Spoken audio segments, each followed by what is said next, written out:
Well, welcome to Posterity Podcast, a discussion of unusual subjects that touch the lives of everyday people from a Christian worldview. Once again, this is Mike Carmen sitting alongside Jay Carmen, otherwise known as the overlords of the UFO, coming to you from cul-de-sacs in two mysteriously undisclosed locations in Ohio and Tennessee via the internet. How are you, Jay? What's going on? I am good, thank you. I am sitting here in my undisclosed location, and we're not going to do weather reports today. This is Les Nessman. That's right. But Jay, you could be the winner of the Golden Buckeye Newshawk Award. You just don't know it. That's right. Give us the weather. No, I'm good. I'm sitting here in Ohio, and it's comfortable. So yeah, you wanted to start talking about the weather, right? I started to. Yeah, I had to censor myself. Yeah, we do that every time. How about you? Oh, the weather's fine here. Let's move on. All is fine here. Well, today we are into a second discussion on Richard M. Dolan's book, UFOs and the National Security State, Chronology of a Cover-up, 1941 to 1973. This is the revised edition. It's also the first volume of a 2-volume work that he has done. And in this episode, we're just going to talk a little bit about chapters 1 and 2. Chapter 1 is titled Prologue to 1947, and chapter 2 is Saucers in the Sky, 1947. Well, before we get into this, Jay, give us a little bit of background on Richard Dolan. Yeah, Mike and I are talking tonight about one of his textbooks on the history of UFOs. And he is primarily a textbook writer, does a lot of research in the field of UFOs. Richard M. Dolan is an author-publisher in Rochester, New York, currently owns his own company called Richard Dolan Press. He's been doing that since about 22 years, so since the year 2000. He is most remembered, I think, in the UFO field because of his research on the subject, but he takes it very much from a historical point of view. He is a graduate of the University of Rochester. He has his master's degree in history from there and has applied his historical research methods to this particular field. If you look at his publishing list, for example, the books that he has on publication sites like Amazon, the book that we're covering is one of his earlier ones. It's the Chronology of a UFO Cover-up. UFOs and the National Security State, Chronology of a Cover-up, 1941 to 1973. It's the first in a 2-volume set. The second volume is UFOs and the National Security State, The Cover-up Exposed, 1973 to 1991.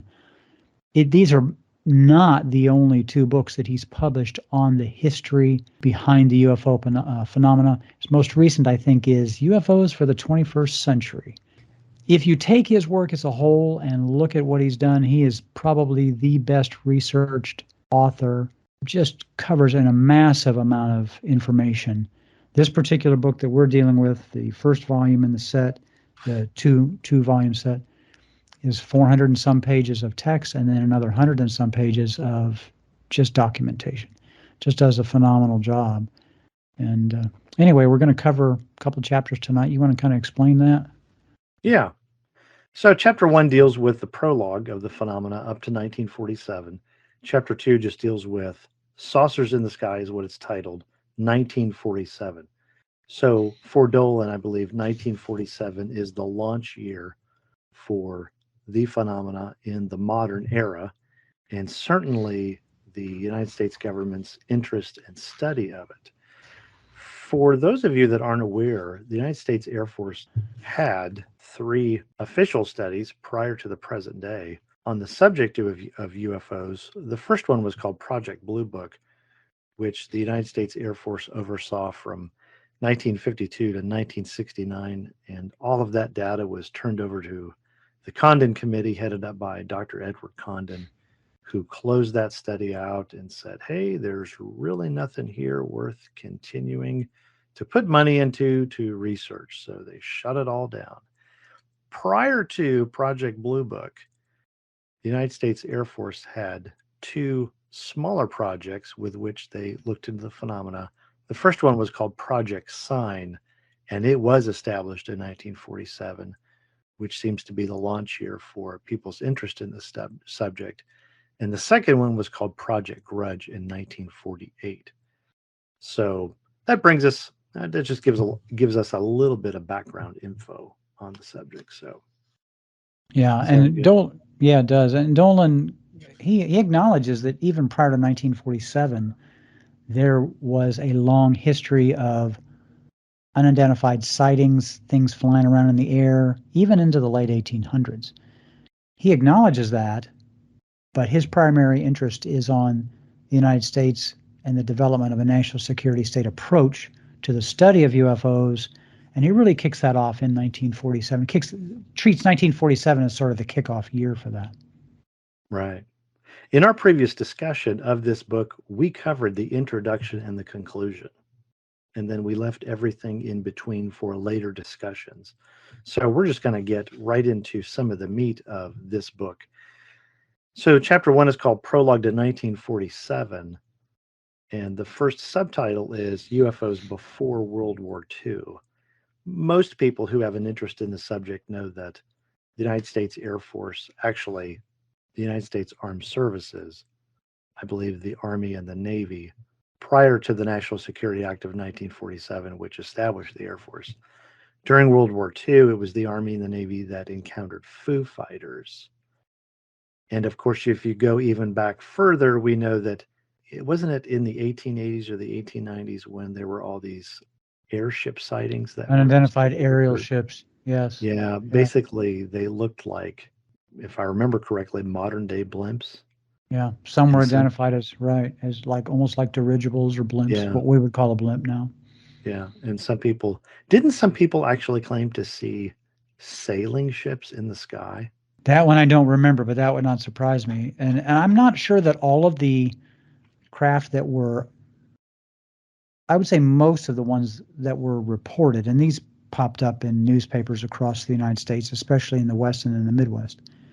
But not all of most of those that were reported appeared to be like blimps, lighter than airships. Yeah. And of course, there's some speculation that that's exactly what they were, that people or companies were experimenting with lighter than air. But I don't know that all of them were described that way. Certainly there are some history accounts, older history, that describe vague lights, things flying around like discs or cylinders and things like that. That does come up. But in the United States, it does seem to be more prior to 1947, prior to World War II, prior to World War One. Yeah, lighter than air, something that has the appearance of a lighter than air ship. Yeah. Yeah, those airship sightings of the late 1880s and 1890s or so, those are fascinating to me. I don't know how much stock I put in them, but the reason it seems to me that somebody reported seeing a sailing ship, the reason that comes to mind is because in the book, Skinwalkers at the Pentagon, when Robert Bigelow was doing his study for basically the DoD, or the Defense Intelligence Agency, there's one report of I think it was the ranch manager who said that he saw a Winnebago flying flying on his property against the backdrop of some hills.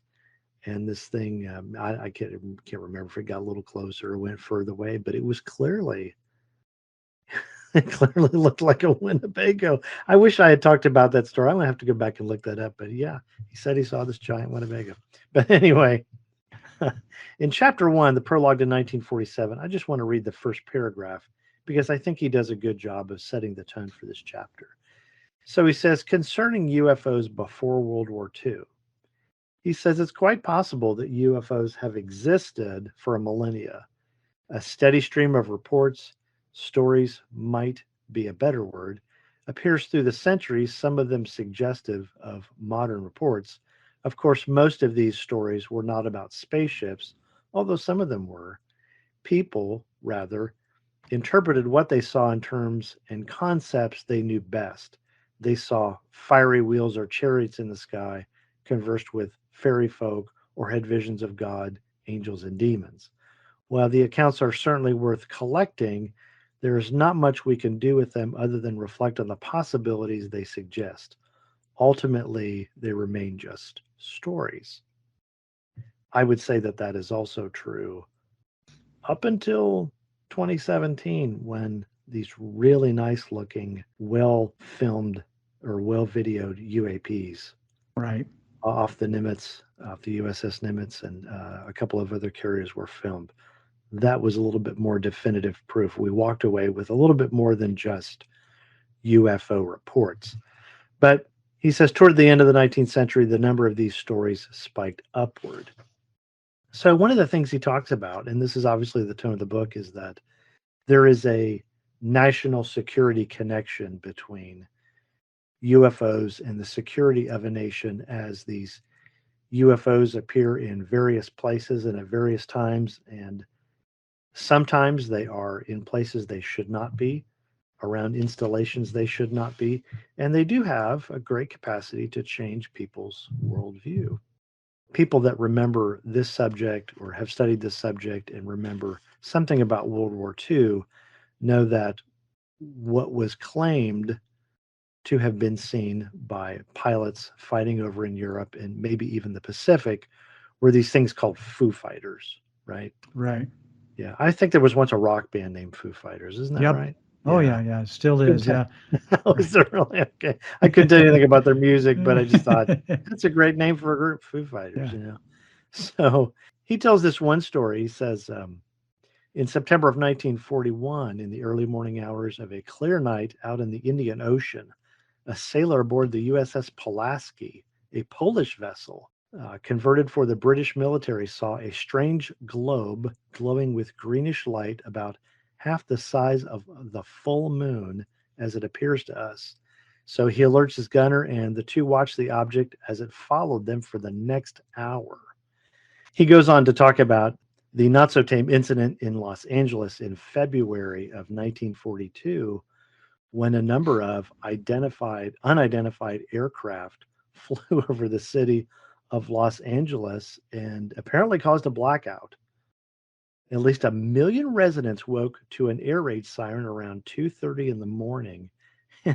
The U.S. Army personnel fired 1,430 rounds of anti-aircraft shells to bring down what they assumed were Japanese planes, but they weren't Japanese planes. And George Marshall wrote a memorandum to President Roosevelt about the incident, which remained classified until 1974. Interesting, because it was all in the Los Angeles newspapers. But Marshall concluded that conventional aircraft were involved, probably commercial sources operated by enemy agents for the purpose of just spreading alarm. I've always thought this was a great story, but I never really knew what to think about it. And he doesn't really bring it to any definitive conclusion here. But he does say that there were 6 civilian deaths involved as a result of, I guess, all this barrage. Yeah. So, Some of the shells returned to Earth and unfortunately took American lives. Yeah. yeah, that's pretty I, crazy. there's a very well known black and white grainy photo actually extracted from a newspaper copy of searchlights pointing up into the sky in Los Angeles and highlighting something that looks like just this silverish thing floating up there. But they couldn't hit it, couldn't bring it down, and yeah, it was quite the experience. Quite the experience, yeah. Yeah, yeah, Well, some more interesting stories that come prior to 1947, before the Air Force officially gets involved in investigating the phenomena. He talks about in Zuiderzee in Holland in March of 1942, an RAF bomber who was flying over saw this luminous orange disk or sphere following his plane about 100 to 200 yards away. So the tail gunner begins to fire rounds into it with no effect. The object departs at about 1,000 miles an hour. Of course, they make a report of this and nothing ever comes back from it. In August of 42, a U.S. Marine sergeant in the Pacific saw formation, he said, of about 150 objects. No wings or tails, wobbling slightly. He confirmed could not be Japanese planes. He said it was the most awe-inspiring and yet frightening thing that he had ever seen in his life. In August of 1942 as well, the Army Air Force, the Army Air Corps tower operator named Michael Solomon in Columbus, Mississippi, saw two round reddish objects descend near the AAC flying school, hover, accelerate, and then completely speed away. Now, prior to the jet age, and even after the jet age, it should just be overwhelmingly apparent that these things can't be made by any human being. I would think. I would think that would just be a rational conclusion. And I think it is a rational conclusion. And obviously, if a person does not have, or an organization or a government does not have a supernatural worldview, as we have talked before, the only thing left on the table is extraterrestrial. Right. And so that's one of the big conclusions that people were coming to early on as this phenomena was reemerging in the modern age. But yet, I don't know how anybody would think that any biological creature could move away so quickly at 1,000 miles an hour at the drop of a hat and live inside of a ship without all of those G's just killing them. Yeah. Yeah. There were, that's where I guess anti-gravity comes in and all of that kind of stuff. But it's just so obvious to me that this is spiritual in nature. But anyway, another interesting story, it comes in August of 1945. This is just shortly after the atomic bombings and the surrender of Japan at the end of World War II. He says the 5th Air Force intelligence specialists aboard a C-46 flew towards Tokyo in advance of the actual occupation forces as they were coming to Japan. And he says that as the plane approached Iwo Jima at 10,000 feet, the crew saw 3 teardrop-shaped objects, brilliantly white, like burning magnesium, and closing in on a parallel course to the plane. The navigational needles went wild. The left engine faltered and sputtered oil. The plane lost altitude, and the crew actually prepared to ditch. Then, in a close formation, the objects faded into a cloud bank. And at that moment, the engines restarted. Whether it happened because the pilots were trying to restart them, I don't know. And the crew safely flew on. And one of the plane's passengers, get this, was the future UFO researcher Leonard Stringfield. Out of Cincinnati. Yeah, Cincinnati. Yeah. Is that where he was from, Cincinnati? He's from Cincinnati, yes. As a matter of fact, I did a little research. I don't remember now what I read, but I did a little research into him last year when MUFON relocated to Cincinnati, or located their headquarters here in Cincinnati. Right. When you do a search for MUFON Cincinnati, Stringfield's name pops up because he did a lot of independent research, and I think he did it, well, not totally independent. He did a lot of it in conjunction with, I can't remember if it was NICAP or, but anyway, yeah, very well known, lived over East Side, Cincinnati, still has family over there. Well, as with any time in history when people have claimed to see UFOs, especially in the 20th and 21st century, there will always be those scientists who say, hey, this is just the result of mass hallucinations, meteorological balloons, atmospheric phenomena, and people who claim to see these things are the butt of jokes and all of that sort of thing. And it's obviously not taken as seriously as it should be. One of the other phenomena is that of ghost rockets. This, I think, is interesting. He says there's nothing to show that ghost rockets sprung from Soviet or German technology. He says still over the years, a few people have continued to speculate that UFOs resulted from Nazi war technology. Have you ever read much about that? I have, actually. In Annie Jacobson's book on Area 51, she deals a little bit with the ghost rockets phenomena during World War II and post-World War II, because obviously there was a big push as the war was coming to a close. Japan had been defeated, surrendered. Germany was on the brink of surrender. There was a big push between among all the allies, Russia, England, the United States, to capture as many of the Nazi scientists as possible, because we knew that they were into some things that were, well, everybody knew, not just us, but everybody knew that they were into some things that were, in some cases, a bit diabolical. Other cases, they were just advanced research. Hitler was always looking for the super weapon, the one thing that could bring the European powers and the United States to their knees, and Russia. And of course, that never happened, but only because they finally got to Berlin. And in the process, then had to round up all these scientists. I said Area 51, that's incorrect. It was in her book, Project Paperclip. I'm sorry. Well, that's okay. She talks a bit about the whole ghost rockets. I think her conclusion is that she is led to believe that what we were seeing in some cases were captured, the V2 rockets, which quite a few of those were captured, yeah.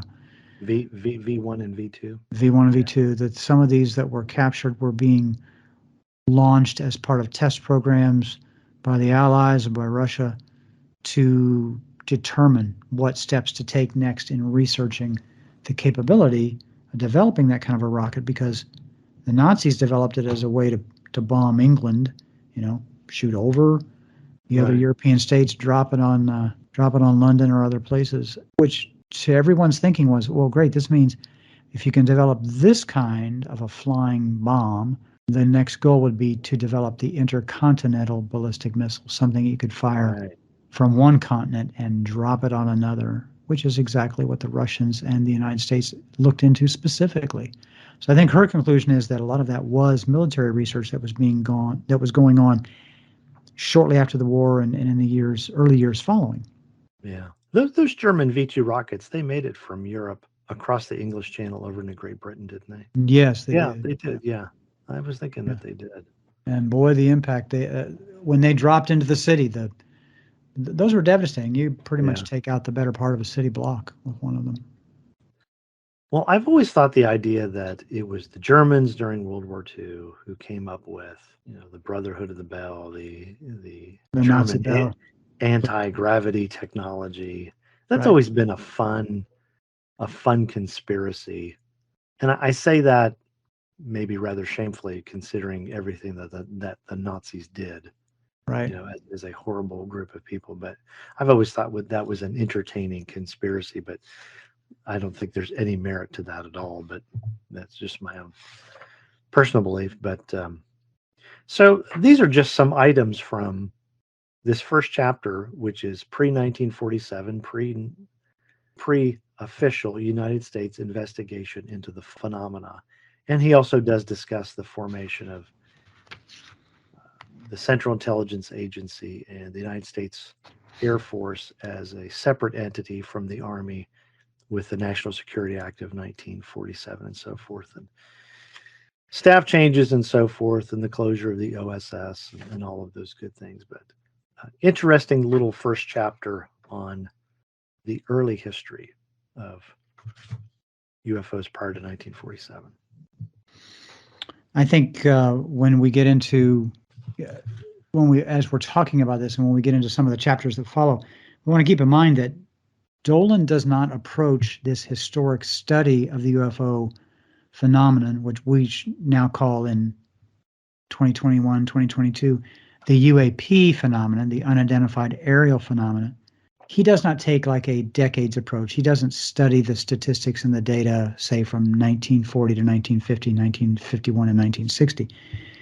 He studies these from the perspective of the sort of the influence on the culture and the government and military response to the things that are being observed.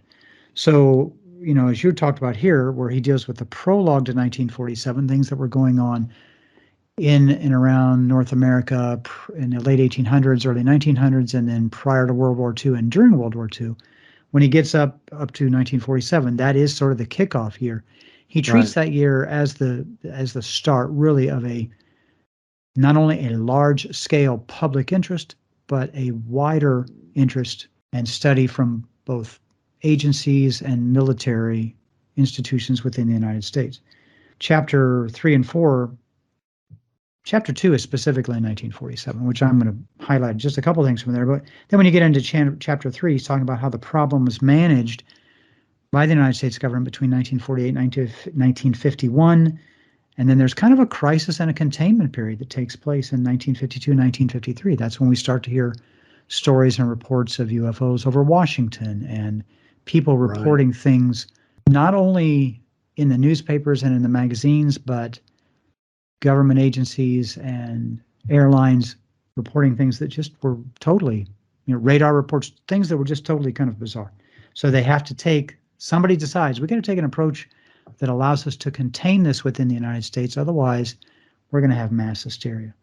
So, and then the other chapters, again, deal with how the culture was experiencing things in the United States in particular, and then how agencies and institutions responded. In Chapter 2, which he titles Saucers in the Skies, 1947, I want to just read just a couple of lines here from the first few paragraphs. He says, in the summer of 1947, flying saucer mania spread across America, and this happened very, very quickly. Millions of people read about strange objects that were seen throughout the country and seemed to defy the standard rules of flight. Were flying saucers some odd, unknown natural phenomenon? Were they mechanical objects, and if so, whose? Was this a communist stratagem? Was this just war nerves or hoaxes, a new fad? Was it just a bunch of rubbish? Everyone wondered, nobody knew. But on June 24th, 1947, things kind of really began to heat up when Kenneth Arnold observed what he described as these things skipping through the air. Let me just read a little bit about that, because that's really where this begins. June 24th, 1947, pilot and businessman Kenneth Arnold from Boise, Idaho, was flying near Mount Rainier in Washington. He was searching for a downed C-46 Marine transport. There was a reward out to find that plane, and he was looking for it. While he was flying near Mount Rainier, he saw a tremendously bright flash. This is from page 17. A tremendously bright flash, and noticed a formation of 9 bright, extremely fast objects, and it's important to listen to how he describes them. Extremely fast objects moving along in a column. He was startled because he saw no tail on the objects. Right. At first, he thought they might be experimental jets, and that the Air Force was using some type of camouflage to hide the tails. He said they flew in a definite formation, but backward. That's his word, backward. In other words, the first craft was flying elevated or higher than the others that followed. Their flight was like speedboats on rough water, or, and this is the important phrase, like a saucer would if you skipped it across water. Now, Kenneth Arnold estimated the size of the objects to be about 100 feet in diameter. At first, he knew that they were near a set of peaks that were about 50 miles away. And he calculated their speed at first to be close to 1,700 miles an hour. Yeah. However, later on, he reworked his calculation, trying to allow for possible errors that he might make, and he still hit this incredible speed of 1,200 miles per hour. And in 1947, we didn't have a flying craft that nobody knew of that could reach even half that speed. He went on to Yakima, Washington, told his story. He became convinced through conversations with others that maybe he was just looking at some kind of government invention along the line of a guided missile, again, coming out of that whole ghost rockets and missiles out of the World War II era. But the next day, the East Oregonian newspaper ran the first flying saucer story under the headline, "Impossible? Maybe, but seeing is believing." And the report was picked up by the AP Wire and ended up in the Chicago Daily Tribune. And this time, this phrase, saucer-like quickly became flying saucers. So Kenneth Arnold didn't call them flying saucers. The initial newspaper report did not call them flying saucers. That was picked up not long after, but a little bit later by a writer for the Chicago Tribune. Now, there's a lot of detail that Dolan goes into regarding Dolan's sighting of these discs, how the story kind of navigated its way through the American culture and the newspaper and reporting devices of the time. He also covers some other things that came up shortly after that. other sightings in the area. And it was difficult to make sense, of what everybody was seeing. The initial result, probably of many, was, okay, this is some type of something that the U.S. government is developing. We're seeing this thing flying around, or these things flying around in different places. But then there was also this idea, well, do we really have the capability to build craft that move that fast and navigate in such a way as to appear to defy the laws of physics? Could you stick a person in a cockpit of a craft, make sharp right angle turns, and sharply ascend or sharply descend without killing or seriously damaging the pilot? Yeah, without just dying immediately. Yeah, exactly. And listen, folks, even Star Trek, even the creators of Star Trek had to come up with some type of inertial and gravity dampening field, because let's face it, you get in a starship or any kind of thing and all of a sudden you go to warp whatever, your name's going to be splat, because you're going to be on the back wall of something and there's not going to be anything left. You're going to have your feet knocked out from under you. All kinds of things. Now, go ahead. I'm sorry. You look like you were Oh, going to that's say. okay. I was trying to find the page from the book Skinwalkers at the Pentagon where the authors talk about after Kenneth Arnold's initial sighting, he evidently experienced glowing orbs in and around his house. And I believe some other evidence of what would traditionally be known as poltergeist phenomena. That is mentioned in this book, and I'm trying to find the page number as you're talking. I probably won't find it this session, but I can come back with it later, because I believe I mentioned it when Yeah. I went over this book. I And don't know that's, if it was one of his children that reported that years after the fact, but I think it's interesting that either it took one of his kids to bring that to light, and it was not known until they did so, or it was known prior to that but never discussed because it doesn't go along with an extraterrestrial understanding right. of what Arnold saw. I've always thought it was interesting that when it comes to paranormal topics, UFOs, Bigfoot, Dogman, anything like that, that just speaks to a whole nother realm of possibilities, or however you want to think about that. Anytime you get into study of these kind of things, those who really do the research really want to do the research, especially from a reporting perspective, will often either disregard accounts that have kind of slide over phenomena associated with them, or they just won't report that part. So, for example, nobody Right. knew what Kenneth Arnold went through after his sighting on June Yeah, June of 24th. 47. Yeah, June 24th of 1947. I think I said June 2nd at one point, but that's not good. It was June 24th. Nobody really, unless he said something about it in a book and it was just kind of skipped over, or in an interview, nobody really reported that he experienced these other things after that sighting. Same thing, the same concept goes for people who report on Bigfoot or cryptid accounts, because there are carryover phenomena or slide over phenomena associated with that. Sometimes people who report a Bigfoot sighting, for example, report Right. seeing glowing lights in the forest or Right. something flying overhead. And the minute it sounds like, oh, an alien craft flew over and dropped a Bigfoot or picked one up who was hitching a ride going somewhere, that kind of stuff comes up and people are like, okay, I'm out of here. I'm not listening to this. Yeah. And it gives that's a lot of that gives the whole reporting aspect just this myth and legend, and somebody was drinking too much of something one day, Yeah. or Somebody's telling a story. somebody's telling a story. And so because of that, it's just disregarded, or that part of the story is left out. When it came to, I forget which Bigfoot researcher I was listening to one day, remarked that when it came to things that were turned into the BFRO, for example, sightings that were reported, Right. they will not deal with issues that have other, usually not deal with sighting reports that have other phenomena associated with it. I believe that was Wes Germer from the Sasquatch Chronicles, because I've heard him say several times that there's other aspects to the Bigfoot Sasquatch phenomena that don't really seem to fit. Right. But yet people talk about seeing orbs. There have been instances where people have talked about seeing the Bigfoot creature walk into almost like a luminous gate that just forms in the air, and then the thing just disappears. Right. And there's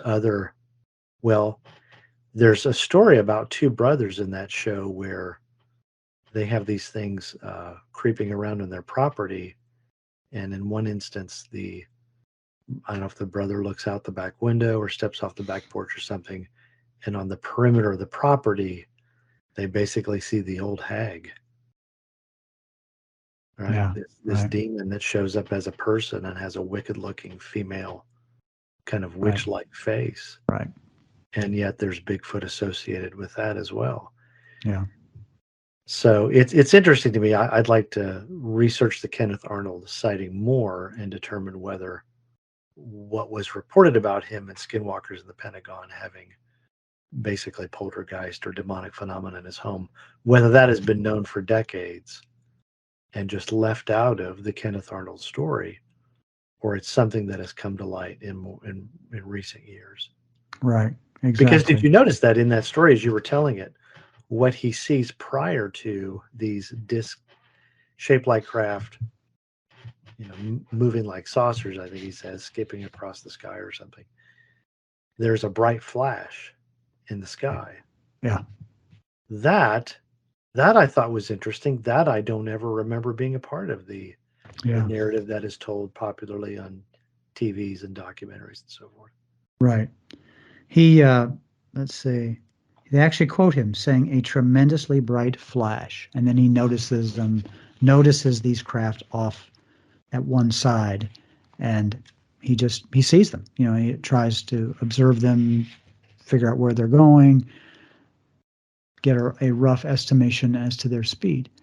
It would be interesting to see what he has to say about it in his books, speaking engagements, lectures, whatever is still available in the general printed and video archives out there on the internet, just to see what he actually addresses and what he doesn't, or what his family addresses and what he doesn't. Right. Because it is something that is frequently left out of the picture. Yeah. So anytime, and the military did the same thing, and they're approaching it, well, this is either theirs, ours, but it's not ET, and it's not spiritual. Everything comes from a natural science perspective. But that's how Dolan begins this part of chapter 2, dealing with specifically the Kenneth Arnold sighting. Now, that was June 24th, 1947. The big news in 1947 comes just not long after, and that's, of course, the crash, the reported crash of some type of vehicle in Roswell, New Mexico. They don't have, even in modern, like, documentaries from the last year or two, it's difficult to land on a specific date because the man who found the wreckage, actually it wasn't in Roswell, it just was reported as near there. It was, I think, 70 miles from Roswell. The man who reported that was a sheep herder named Mac Brazel. He was the foreman of the Foster Ranch in that area. And Dolan says 75 miles from Roswell. I heard another documentary say 70. He finds crash debris, which in one case it said it's spread over a large area. There's so much of it. And that is confirmed later on by others who go to the site. And then others say, well, there really wasn't that much. Of course, the story follows then that what was reported as crash debris is identified at first as the crashed remains of a flying saucer. Nobody knows exactly when this crash or downed craft or whatever it was, when that actually happened. There have been dates assigned to it as July the 2nd, June the 14th, July the 4th. But on Sunday, July the 6th, Brazel, who finds some of this material during the summer of 1947, on July 6th, Brazel takes some of that material into Roswell, New Mexico, 70 to 75 miles away, gives it to the sheriff of the town there, George Wilcox. Wilcox sends a couple of deputies out to the ranch, and he also notifies the Roswell Army Air Force Base, or RAAF. He manages to reach the base commander, Colonel William Blanchard, who was the commanding officer of the 509th Bomb Group. The thing that's interesting about Roswell is the 509th Bomb Group was the atomic branch of the Army Air Force. These were the guys that could drop atomic bombs. And they were the only unit like that in the United States at the time, possibly the only unit in the world. We think that because we don't think the Russians, or certainly the Nazis, had not developed nuclear capability yet, atomic capability, and we don't think the Russians had either. So Blanchard is the commanding officer of the group. He orders an officer by the name of Captain, later Major, Jesse Marcel, to go out and investigate. And it's the only, as I said, this is the only military group in the world with atomic capability. Marcel goes out, accompanied by another Army officer, and they go, first of all, to Wilcox's office. They speak with Brazel, and then they go with Brazel back to the Foster Ranch. Now, I'm not going to go into all the details regarding There's Roswell. A lot of details. There is a huge amount of material that's been written about this. It's a great story. It is a great story. Yeah. I mean, you could spend hours and hours and hours talking about this. Eventually, some of the debris makes it back to the Air Force Base, and it is identified first as the remains of a weather balloon. And a story is put out to the press regarding that.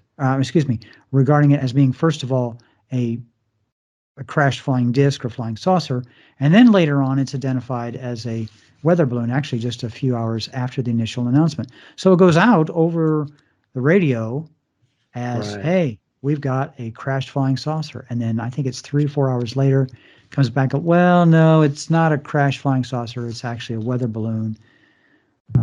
Marcel maintained for the rest of his life that the debris that he picked up and that's presented as a weather balloon in the photos that followed, that photo is not the material that he picked up. So the Roswell story kind of goes on and on and on. Again, we could cover names and dates and this kind of thing. I think that was the big event of 47. Yeah. Go ahead. I think to me, some of the interesting aspects of this story is that Colonel Blanchard, the base commander of the 509th in Roswell, his superiors must have known that he was going to give a press release stating that the 509th had recovered a flying disc. Right. His superiors, like General Roger Ramey, comes into the story just right after this. Exactly. In my judgment, Roger Ramey must have known that. Yeah. And so it's just fascinating to me that he makes this press release, and then some hours later, it's all retracted. A photo's taken of Marcel holding up the remains of a weather balloon. His understanding of everything just stops right there, pretty much. Sheridan Cavett doesn't clue him in on anymore. Colonel Blanchard, he went on to be a 3 or 4 star general, and he died, I believe, in the 60s at the Pentagon in his office. I believe he died of a heart attack. But it's interesting to me that the retraction that the Air Force put out, the Army Air Force put out so quickly after that story that Blanchard had released, didn't keep that guy from moving up from a colonel to a 1, 2, 3, 4 star general. Isn't that? Right. Yeah. Exactly. It was not a career killer for William Blanchard, but Major, what's his name, Marcel. I don't believe he ever goes beyond being a major. No, I don't believe he actually winds up leaving, and I think he goes into like television repair for a while or something. Yeah, like that, right, right. I think there are a couple of interesting things to note about this. One was that the base commander of the 509th issues this statement, hey, we've recovered a flying disc. And then the superiors, who also are seeing this material, say, hey, you know what? We actually know what this is. It's actually a weather balloon. The intent was, it seems to me anyway, the intent was to say, finally, we've got one of these things on the ground, and now we can tell you what it is. It's a weather balloon. Yeah. So there was definitely, I think, an intent to, or the intent to deceive. Now, Oh, most definitely. yeah, I think the the inter- initial press release was an intent to deceive. right, exactly, right from the very start, Yeah. right from the very start. It's interesting to note that, of course, the story of Roswell was big in 1947, and then it kind of faded away. But it led to this idea that we could create kind of a cover story for everything that people are seeing, and Right. and anything that you say isn't a weather balloon or one of our own craft or whatever. Well, that's just silly. You're not seeing anything that's ET, and the whole spiritual side, of course, was not even a factor. But years later, when the story begins to come out, there were other witnesses, people who were at the crash site, people who saw Right. material, children of the witnesses, and these come out in other books by other authors and other publications later on, who begin to retell this story and fill in information. And that goes on into the 80s and into the 90s. So, If you don't mind me jumping in, one of my favorite UFO books is Witness to Roswell by Carrie and Schmidt. yeah, I can't say those people are lying. I can't tell you that they're telling the truth. But I think in respect to the whole Roswell event, that is one of the most interesting books as it deals with all of these. Uh, I believe many are firsthand, others are secondary witnesses, spouses and children that the original witnesses talked to, and even some third hand. Everybody from the children of people in the fire department to the sheriff's office to people that worked on the base. I just think it's fascinating. It's called Witness to Roswell. Now they did a second book called Children of Roswell, right. and I have not read that book, but I would love. Would it be great to just take an academic college class just on this subject alone, and have someone who is a very knowledgeable historian of the subject just teach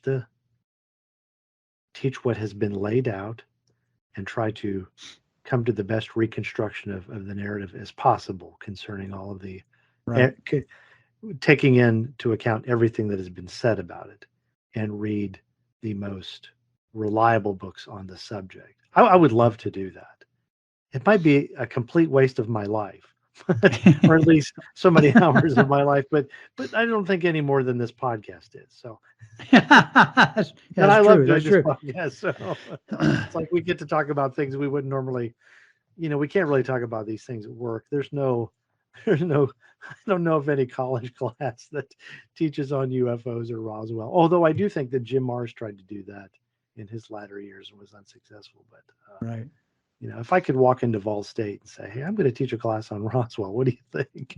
Yeah, sure. We'll pay you. We'll pay you an adjunct professor's salary to do that. That's right.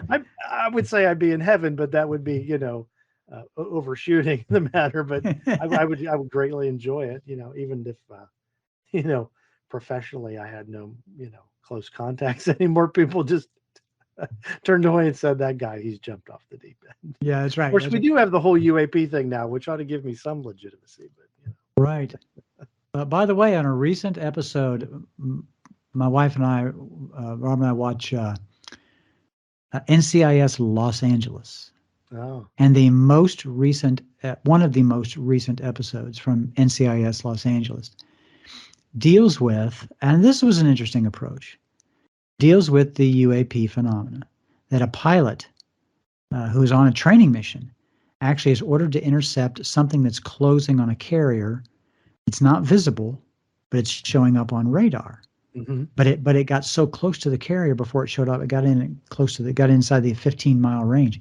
He goes to intercept and he cannot see anything, and then all of a sudden he can, and he actually collides with an object, Oh, and wow. he bails out. And the way he describes it, he said actually it wasn't a single object. He said it was numerous objects all flying in a very tight, close, coordinated formation. They were smaller, and he said he hit one of them.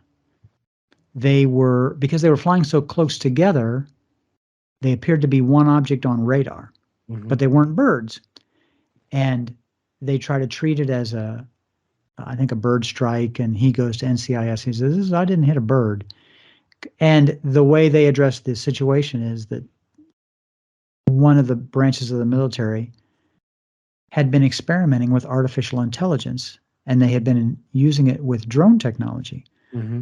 And in the process, the drones were allowed to, eventually, as their learning curve accelerated, they were allowed to pick a target, and they did. And then they got outside of the control of that branch, that part of the branch of the military. It was a development project.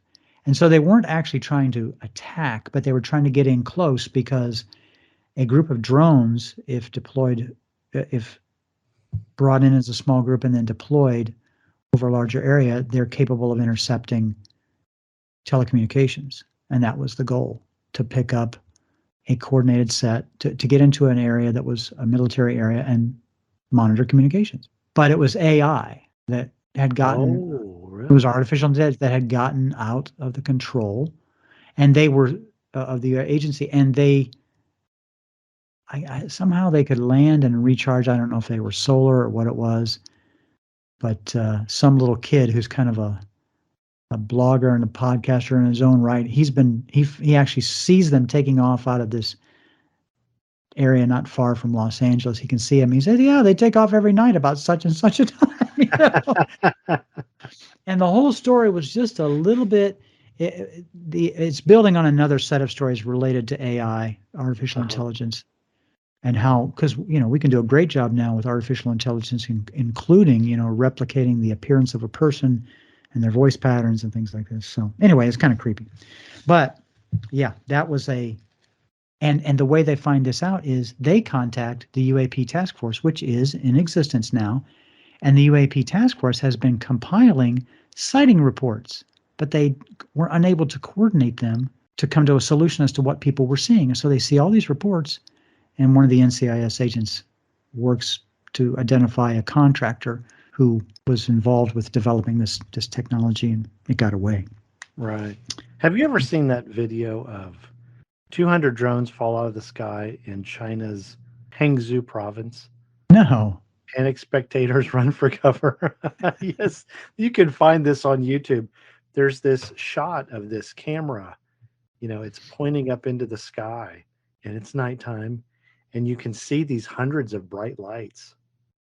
And they're the lights on the bottom of drones. And it was supposed to be some type of light show that was being put on, through the use of drones. And something happened, and these things just start falling out of the sky. I mean, I should laugh because somebody, may have been hurt, but, they're not very big.